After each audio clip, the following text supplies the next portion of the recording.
میں واحد شخص تھا جو میں اپنا نام لکھایا اور اللہ کے فضل سے 98% سے میں پاس ہوا. ماشاء اللہ ماشاء اللہ، بہت خوب صاحب، بہت خوب.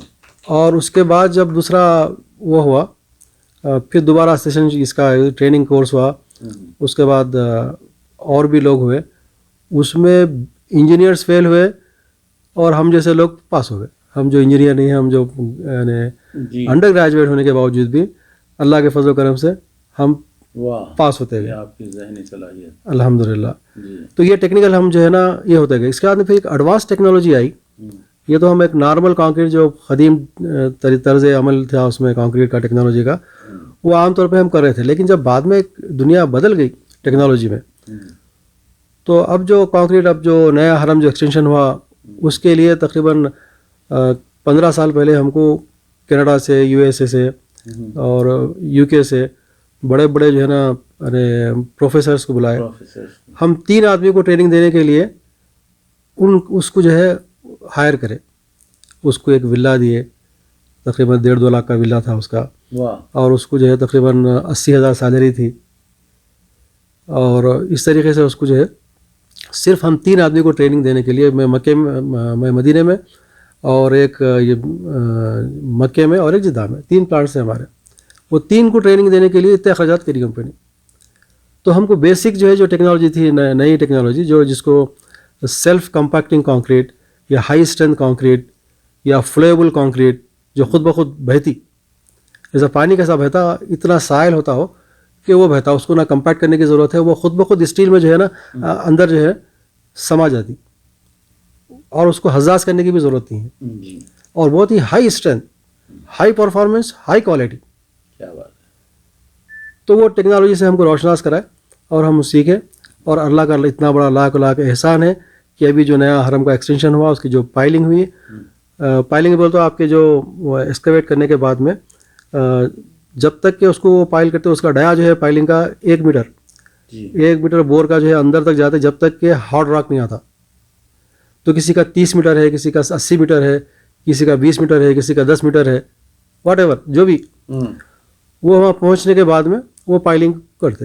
C60 میگا پاسکلس اس کی اسٹرینتھ ہوتی، مطلب یہ کہ تقریباً 600 کلو وزن کا متحمل ہوتی ہے وہ کاؤنٹ، کتنی اس کی اسٹرینتھ ہے. پلس جب اسٹیل کو ہم کاؤنٹ کرتے تو اس کی اسٹرینتھ اور بڑھ جاتی.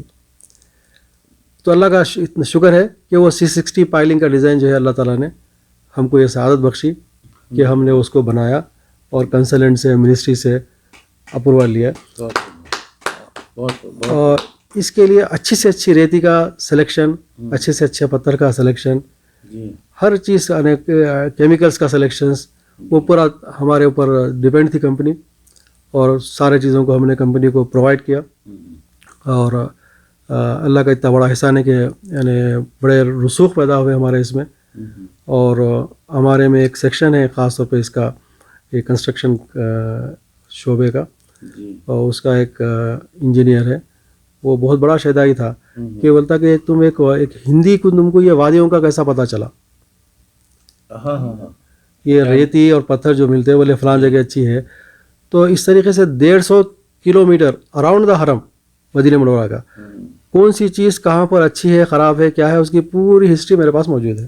کیا بات. اور اس کی ایک رپورٹ جو ہے نا میں نے بن لادن کمپنی کے تھرو امیر مدینہ منورہ تک پہنچی میری رپورٹ. اور جو میں چاہ رہا تھا کہ مجھے یہ لوکیشن چاہیے وہ منظور آئی، اور اس مٹیریلس کو جو ہے ہم نے استعمال کیا.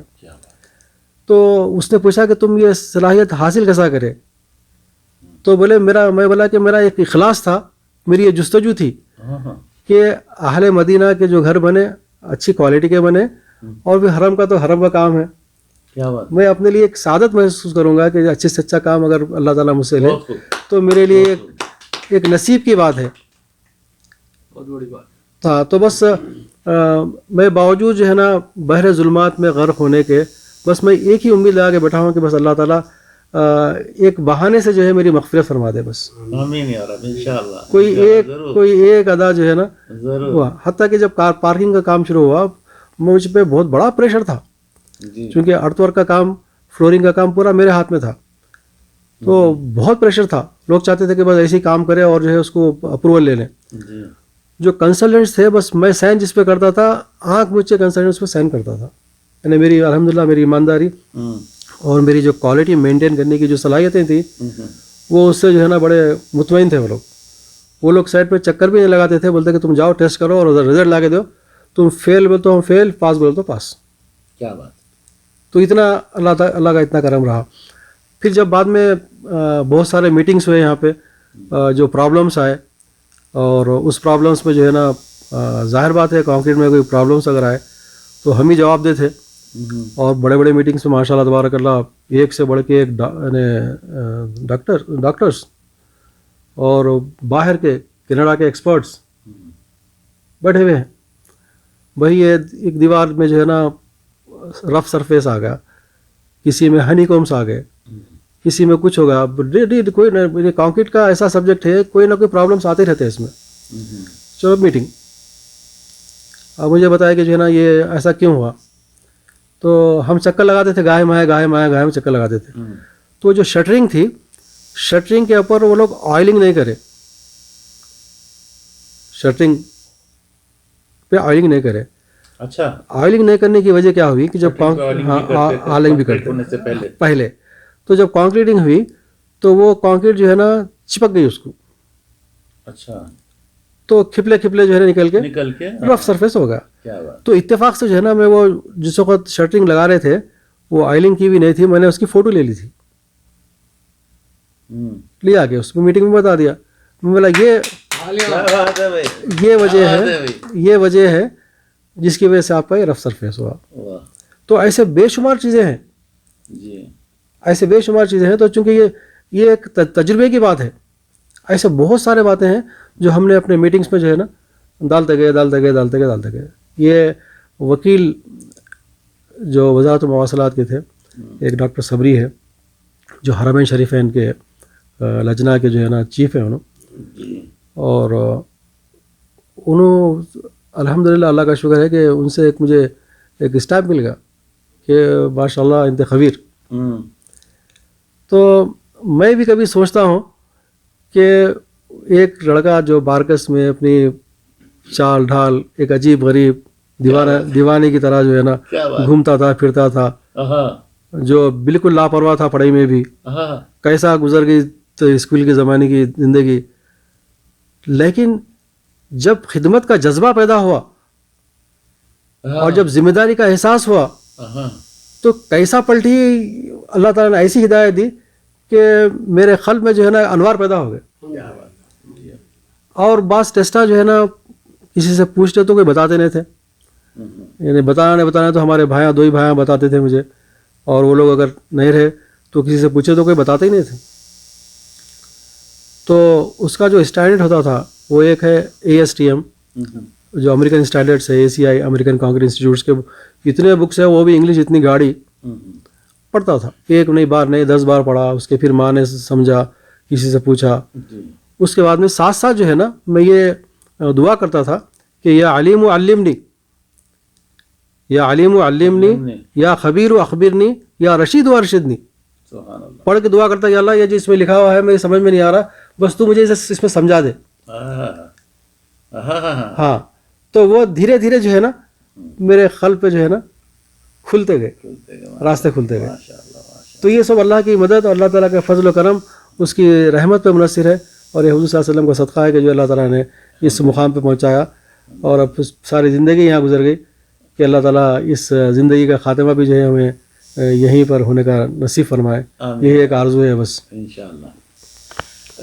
یحییٰ, آپ جن اشعار کو پڑھنے کے لیے مجھے کہا اس میں ایک شعر اور آپ کی صفات جو میں دیکھتا ہوں اس میں پائے جاتے ہیں. خدمت خلق کو ایک شان سمجھ لے پیارے, خدمت خلق کو ایک شان سمجھ لو پیارے, زندگی کا اسے ایمان سمجھ لو پیارے. جب میری آپ سے پہلی ملاقات ہوئی, جب میں میرے خیال سے 1996 یا 1997 میں محمد علی زبیدی نے مجھے کہا تھا کہ تمہاری یحییٰ ناصر سے ملاقات ہوگی. مدینہ منورہ میں، اور آپ نے اس وقت بھی وہ خدمات انجام دیے تھے جو بھول جانے کے قابل نہیں ہیں. ماشاءاللہ آپ نے ہر ایک کے ساتھ، آپ نے ہر ایک کی خدمت، جو کوئی جبکہ ہمارے برداشت گروپ کا وجود بھی نہیں تھا، آپ نے اپنے دور کے دوستوں کی بھی آپ نے خدمت کی. اللہ تعالیٰ آپ کو اس کا اجر عطا فرمائے. اب ہم آپ سے یہاں پر، ویسے تو ہمارے بیچ کا ہر شخص اتنا اسٹرگل کیا ہے، اور مجھے شکر ادا کرنا چاہیے رب العزت کا کہ ہم اپنے اس دور کی تنگی، اس دور کی مصیبتوں سے، جس طریقے سے اپنے والدین نے ہمیں جو کچھ علم حاصل کرنے کے لیے اپنے آپ کو صرف کیا، اسی کو لے کے ہم لوگوں نے ماشاءاللہ کافی اپنے آپ کو، اپنا نام پیدا کیا، اپنی محنت اور اپنے خدمات سے متاثر کیا اور بہت کچھ حاصل کیا. اب میں آپ سے، آپ کے 2 بچے ہیں ماشاءاللہ، محمد اور انس، ان دونوں سے بھی میری ملاقات ہوئی. جب کبھی حیدرآباد جانا ہوتا، ان بچوں سے ملنے کا مجھے اتنی دلچسپی ہے، ان کو دیکھنے کی، ان سے سننے کی، ان کی گفتگو، ایسا دکھتا ہے کہ واقعی یہ بچپن یحییٰ ناصر قریشی کا ہے. اور مجھے فخر بھی ہوتا ہے ایسے ٹیلنٹڈ بچے اس دور میں ایک مقصد کو لے کے ابھی سے شروع ہو چکے ہیں. اللہ تعالیٰ ان کو ان کے مقصد میں کامیاب کریں. یحییٰ، آپ کا جب یہاں کی خدمات کے تعلق سے بات چل رہی ہے، کن پروجیکٹس میں آپ نے کام کیا ہے؟ یہاں کے وہ پروجیکٹس کیا تھے؟ اور ان خدمات کو انجام دینے سے پہلے جب آپ یہاں پر آئے تھے، خیر میرا سوال تو پہلے آپ کے پروجیکٹس، کن کن پروجیکٹس میں آپ کام کیے، اس تعلق سے آپ کچھ بتائیں. 1982 میں جب میں سعودی عرب آیا تو پروجیکٹس کی کمی نہیں تھی، ماشاء اللہ تبارک اللہ. ایک ساتھ جو ہے بلدیہ سے 15 پروجیکٹس جو ہے نا ریلیز ہوتے تھے، اور وہ سارے کے سارے پروجیکٹس جو ہے نئے بستیوں کو آباد کرنا، اور بیوٹیفیکیشن آف جدہ، تجمیل و تحسین جدہ اور تجمیل و تحسین مکہ المکرمہ، جس میں مخططات، نئے مخططات بھی تھے، اور جس روڈس کے پروجیکٹس تھے، اور اس پہ ہم نے اللہ کے فضل سے کام کیا. اور جب مدینہ منورہ آئے تو میرا اپائنٹمنٹ جو ہے آپ کے جو کار پارکنگ ہے مدینہ منورہ کی، جی، جو ایک عالی شان، بہت شاندار قسم کی پارکنگ ہے، جس میں 4-5 ہزار جو ہے گاڑی پارک ہوتے ہیں، اس پہ مجھے اللہ نے شرف بخشا، موقع ملا مجھے کام کرنے کا. اور یہ ختم ہونے کے بعد میں 4.5 سال یہاں کام کرا بن لادن میں. پھر اس کے بعد کچھ پرائیویٹس کام کرا خلاتوں پہ. اس کے بعد پھر میں بن لادن کا جو بیچنگ پلانٹ ہے، کانکریٹ بیچنگ پلانٹ، اس کو جوائن کیا. تو جہاں جہاں ہم کانکریٹ سپلائی کیے ہیں، اس میں جو میجر پروجیکٹس ہیں ہمارے مدینہ منورہ میں، سب سے پہلے حرم ہے اور پارکنگ ہے. دوسرا جو آپ چھتریاں دیکھتے ہیں آپ کے امبریلاس اراؤنڈ حرم کے اطراف میں، اس کے جو فاؤنڈیشنس ہے اور جو اس کا صحن مسجد نبوی کا جو ایریا ہے، پورا چاروں طرف مکمل اس کی جو فلورنگ کا کام ہے، اس میں ہم نے کہیں سوائل کمپیکٹ کیا تھا اور کہیں جو ہے سینڈ کو جو ہے نا فل کیا تھا.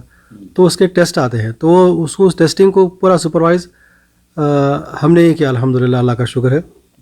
اس کے علاوہ جو حرم کے اطراف میں جو سینٹرل ایریا ہے، جہاں پر بڑے بڑے بلڈنگس ہیں، جس میں سب سے بڑی بلڈنگ جو ہے آپ کے لاٹ نمبر 130، جو اب انوار مدینہ یا موفمپی کے نام سے مشہور ہے، وہ ہے. دار تقویٰ ہے، دار ہجرہ ہے، اور یہ انٹرکانٹیننٹل ہوٹلس ہے.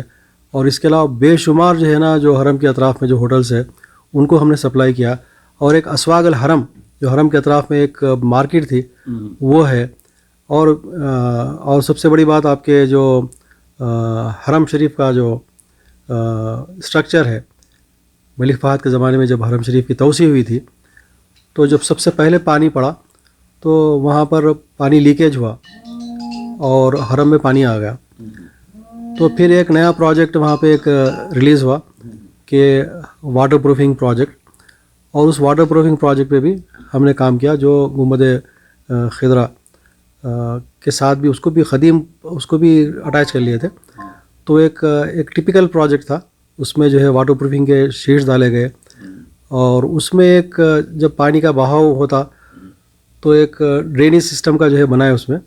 تو مجھے ایک چیلنج رہا وہاں پہ, مجھے ایک نو فائن کانکریٹ بنانے کا ڈیزائن بنانے کے لیے کنسلٹنٹس کا دارالہندسہ کنسلٹنٹس وہاں پہ اس کا ایک مینیجر مجھے بتایا, جو آج وہ صرف پروجیکٹ مینیجر تھا, وہ آج جو ہے نا ڈائریکٹر بنا ہوا ہے انہیں دارالہندسہ کا. تو انہیں بتایا کہ مجھے 10 MPa جو ہے نا اس کی قوت چاہیے, اور اس میں بغیر ریت کے چاہیے, تاکہ اس میں جو وائٹس بنیں گے وہ وائٹ سے پانی جو ہے پاس ہو, اور چلنے میں جو ہے نا اس کی وہ نہ ہو, یعنی ہارڈ کانکریٹ نہ ہو, بالکل وہ ہو. تو ہم نے ٹرائل کیے, وہ 10 MPa تو نہیں آیا. میں بولا بھائی میں زیادہ سے زیادہ آپ کو 6-7 MPa تک آ سکتا, اس سے زیادہ نہیں آتا. کتنا بھی بے شمار میں نے ٹیسٹ کر کے دیا. تو وہ ڈیزائننگ بھی جو اوپر کی الحمدللہ میں نے کیا تھا اس کو, اور اس پروجیکٹ پہ بھی میں نے کام کرنے کا شرف حاصل ہوا. اور بالکل گنبد خضرا سے کہ اٹیچ تک اوپر, تو اوپر بھی ہم جاتے تھے, اور گنبد خضرا کو بالکل 1 میٹر آدھا میٹر کے سارو بیرو ہم دیکھے, اور یہ بھی ہم کو شرف نصیب حاصل ہوا. الحمدللہ اللہ کا لاکھ لاکھ احسان ہے اللہ کا. ہاں, مسجد نبوی کے اوپر. ہاں, یہ جو اس کا اصل جو پرابلم تھا وہ ملک سعود کے زمانے میں جو حرم بنا تھا اس میں پرابلم نہیں آیا تھا, بلکہ جو ملک فہد کے زمانے میں جو توسیع, بہت بڑی توسیع ہوئی تھی, وہ جو پانی پڑا تھا وہاں سے پانی نیچے گرا تو حرم میں پانی آ گیا تھا. تو پھر اس کو واٹر پروفنگ جو پروجیکٹ آیا اس پہ کام کیا, لیکن اس کو یہ بھی انکلوڈ کر لیے جو ترکیوں کا جو بنا ہوا حرم ہے جس میں گنبد خضرا بھی شامل ہے. تو اس پروجیکٹ پہ بھی واٹر پروفنگ کا پروجیکٹ پہ ہمیں کام کرنے کا موقع ملا, الحمدللہ رب العالمین, اللہ کا شکر ہے. اور اس کے علاوہ جو ہماری جو سپلائی تھی, یہ ایک بلادن کو ایک پروجیکٹ ملا تھا, گسیم, مدینہ, یمبو اور آبخ. آپ کے گسیم سے مدینہ 500 کلومیٹر, پھر مدینہ سے یمبو 240 کلومیٹر, اور اسی سے ایک سب روڈ جو ہے نا آپ کے یہ رابخ کو بھی نکالے تھے. تو اس میں مجھے جو ہے نا تقریباً میری اس زمانے میں ڈیلی رننگ جو ہے 500 کلومیٹر ہوتی تھی ڈیلی, کیونکہ میں 3-4 پلانٹس کو میں اپنی نگرانی میں سپروائز کرتا تھا پورا. اور جی ہاں, ڈیلی کم سے کم بول رہا ہوں میں آپ کے, کم سے کم 500 کلومیٹر ڈیلی میری رننگ تھی گاڑی سے, جس میں مٹیریل پہ کنٹرول کرنا اور جو پروڈکٹ پہ کنٹرول کرنا. اور 5 پلانٹ تھے ہمارے, ایک مدینہ میں تھا, ایک آپ کے فریش میں تھا, ایک مساجد میں تھا, اس طریقے سے ایک ادیہ میں تھا. تو یہ سارے پورے پلانٹس کے جو مینیجرز تھے ان سے کنیکٹ ہوتا تھا, اور جو کنسلٹنٹس تھے وہ صرف فون کے اوپر یہ پرابلم ہے ہمارا, ایسا سالو کرو, ایسا کرو, ایسا کرو. اگر زیادہ ضرورت ہوتی تو میں جاتا تھا. میرا کہیں نہ کہیں ایسا پرابلم ہوتا تھا جہاں میرا جانا ضروری ہوتا تھا, کہ ایک بار جو ہے معلوم ہوا کہ کام روک دیا کنسلٹنٹ. کیوں, کیا ہے بھائی؟ تو بولے ریت میں جو ہے نا آپ کے مٹی زیادہ ہے, ریت میں مٹی زیادہ ہے. اچھا, کام روک دیا. تو میں گیا, جانے کے بعد میں کنسلٹنٹس کے انجینئر سے ملا, اور جو پروجیکٹ کا جو لیب مینیجر تھا ڈاکٹر مدحت, اس سے ملا, اور دیکھا کہ جو ہے نا وہ جو ریت ہے اس ریت میں مٹی ہے. بولے پاسنگ نمبر 200 جو ہے بہت زیادہ ہے, اس واسطے ہم روکے. تو میں ان سے سوال کیا کہ there is a difference between silt and clay. Clay اور سلٹ میں بہت بڑا فرق ہے. کلے بولتے ہیں چکنی مٹی کو, جس کے اندر پلاسٹک سٹی ہوتی,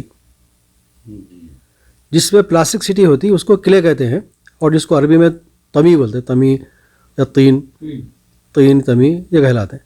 لیکن ایک ریت ہے جس کے اندر یہ تمی نہیں ہوتی, فائنس ہوتے لیکن اس کے اندر حبیبات ہوتے, اس کو بولتے ہیں سلٹ. یعنی اس کی باریک سے باریک بھی چھان لیا, اس کو چھاننے کے بعد میں اگر ہم 2 انگلیوں سے اس کو اگر ایسا حرکت دیں تو اس میں ایسا معلوم ہوتا ہے کہ اس میں کھردرا پن ہے. وہ تو میں یہ ثابت کیا کہ یہ گو کہ میرے یہ جو ہے نا آپ کے 4% ان کا تھا, 4% سے زیادہ نہیں ہونا, وہ جو ہے 6% 7% تھا. اچھا. تو میں یہ چیلنج کرا لوگوں کو کہ میں آپ کے سامنے میں ٹرال مکس کرتا ہوں, ایک ایسی مٹی لے کے آتا ہوں میں جو 3% ہے جو آپ کو الاؤ کر رہے ہیں, لیکن وہ اس میں 3 ہے, 3% یا 4%. یہ 6% جو ہے نا وہ 4% سے بہتر ہے, کیونکہ یہ جو کلے ہے انہیں پانی کو زیادہ جذب کرتا اور کیمیکل کی جو پرفارمنس ہے اس کو توڑتا, اور ورکابلٹی میں جو ہے نا اس کی جو تری ہے اس کو روکتا. لیکن اس میں نہیں ہے, وہ کہ 6% ہے لیکن آپ کا مکس جو ہے نا اس کو ورکیبل رہے گا اس میں, اور اسٹرینتھ پہ کوئی فرق نہیں پڑے گا. اور اس کے اندر تھرمل کریکس جو بہت ہی باریک کریکس آتے ہیں جو بہت ہی بال کے برابر, وہ سوال ہی پیدا نہیں ہوتا کہ اس میں جو ہے نا کریکس آئے. تو بولا اگر آپ اس پہ راضی ہے ٹھیک ہے, اور اگر راضی نہیں ہے, چونکہ وہ ساؤتھ کنسلٹ کے کنسلٹنٹس تھے, بولا میں جو ہے نا میں امپلائی ہوں ساؤتھ کنسلٹ کا, میں سب سے واقف ہوں اور میں ان سے بات کرتا ہوں اگر آپ نہیں مانے. وہاں دیکھیے آپ, وہاں جو کنٹریکٹر کا جو بن لادن کا جو انچارج ہے, لائب انچارج, وہ ایک ڈاکٹر ہے, وہ کنونس نہیں کر سکا اس, اور کام شروع کرا کے میں وہاں سے آیا. دیکھیے آپ, تو ایک انجینئرنگ جو ہے کی تعلیم ایک ہے لیکن پریکٹیکل تجربہ ایک ہے. بالکل صحیح. تو ہمارا جو تجربہ ہے پریکٹیکل تجربہ ہے. تو دیکھو آپ دیکھو, میں اپنی بتایا کہ میری تعلیم کیا ہوئی, میرا کیا ہوا. جی جی جی. لیکن دیکھیے آپ, ہمارا جو کنونسنگ جو پاور تھا وہ کیا تھا. ایسے بے شمار واقعات ہیں جو ہم نے اس کو بہترین انداز سے کنونس کیا اور ہم کامیاب ہوئے. یہی وہ وجہ ہے کہ بن لادن نے جو ہے ہمارے نخرے بھی سہے, ہمارے ہم کو ایسا ہونا, یہ ہونا, وہ ہونا, ہمارے اسٹاف کو انکریمنٹس ہونا. ہاں, تو میرا کیا تھا کہ بولے بھائی ایک حیدرآباد کے صاحب آئے, بولے وہ 6 بچیاں ہیں, معلوم ہوتے بولے وہ کیا ہے, انہوں بولے لیبر پہ آ گئے, تنخواہ کیا ہے, بولے 600 ہے. بولا اب یہ 600 روپئے جو ہے اس کے کھانے پینے کے بسنے ہو رہے ہیں, تعلیم میں بسنے ہو رہے ہیں, اپنی شادیوں کے لیے کیا کریں گا. تو اب اس کو وہاں سے لینے کی کوشش ہمارے پاس, وہ ہوتے بولا اس کو ہم لے کے اس کو 1200 پہ اپائنٹ کر کے پھر اس کا اوور ٹائم شروع کرائے, وہ جا کے 1800 تک ہو گئی. پھر انکریمنٹس آئے, اس کو ہم ٹیکنیشین بنائے, سکھائے کام کمپیوٹر کا سکھائے. اس کے بعد میں جا کے انہوں 2000 ہوئے, 2000 سے 2500 ہوئے. تو ایسی جو ہے ہماری کوششیں ہوتی تھی کہ اللہ کا کرم ہے کہ بلا کسی نیشنلٹی کے فلاں ہے, کہیں کا بھی ہم تو انہیں آ گیا تو الحمدللہ جتنا ہم سے ہو سکتا تھا, جتنی ہم صلاحیت تھی, ہم نے ان کو کام بھی سکھایا, ان کو گائیڈ بھی کی, اور ان کو کچھ جیسا کہ ابھی سنے توکل کی باتیں بھی سکھائی. اور وہ ماشاءاللہ تبارک اللہ اس پہ کاربند ہے اور بڑے خوش ہیں. بس وہ لوگ ہم کو اپنی دعاؤں میں یاد رکھتے ہیں, ہمارے لیے سرمایہ وہی ہے. کیا بات. اور مجھے ایک شعر یاد آ رہا کہ ہمارے ایک استاد بولتے تھے کہ شاہ تخت و کلاه رکھتے ہیں, شاہ تخت و کلاه رکھتے ہیں, کلاه کے معنی ٹوپی یا تاج کے ہیں. شاہ تخت و کلاه رکھتے ہیں, اغنیا مال و جاہ رکھتے ہیں. شاہ تخت و کلاه رکھتے ہیں, اغنیا مال و جاہ رکھتے ہیں, ہاتھ میں کچھ نہیں فقیروں کے, لیک خود میں الہ رکھتے ہیں. کیا بات ہے, بہت شاہ تخت و کلاه رکھتے ہیں, اغنیا مال و جاہ رکھتے ہیں, ہاتھ میں کچھ نہیں فقیروں کے, لیک خود میں الہ رکھتے ہیں. تو یہ جو اعتبار ہے یہ بہت بڑا اعتبار ہے. جب تک کہ ہم اس توکل کے اعتبارات کو اپناتے جائیں گے, فرائض ہے. فرائض کیا ہے کہ نماز ہے, روزہ ہے, زکوٰۃ ہے, حج ہے, یہ سارے جو فرائض ہیں, امور معمورات شرعی پہ عمل کرنا فرض ہے. اس سے ہٹ کے جو ہم کو ابتدائی تعلیم دی جاتی ہے, 5 کلمے اور 6 کلمہ, رد کفر وغیرہ وغیرہ, اس کو ہم صرف ایک رٹ لیے زبان پہ خلاص یاد کر لیے, لیکن اس کی اصل روح, اس کو سمجھنا, اس پہ عمل کرنا, اس پہ اس کا استحضار کرنا, وہ مفقود ہے ہمارے پاس سے. کیا بات, کیا بات. تو وہ جا کے اس کا حاصل کیا ہوتا ہے کہ تعلق جو رب سے ہے وہ تعلق قائم نہیں ہوتا. جب وہ تعلق قائم ہو جاتا تو لئے خود میں الہ رکھتے ہیں, اس کا اعتبار, اس کا علم و ادراک, اس کا نظر و مشاہدہ ظاہر و باہر ہو جاتا. کیا بات ہے, کیا بات ہے. یہاں پر ایک سوال میرے ذہن میں آ رہا, وہ مناسب ہے کہ آپ کے والد اور آپ لوگوں کی تربیت، والد کی مصروفیات، اس زمانے میں اس زمانے کی کچھ باتیں ہو جائے کہ آپ کے والد محترم نے کیا خدمات انجام دی اور کس ماحول میں آپ لوگوں کی تربیت ہوئی.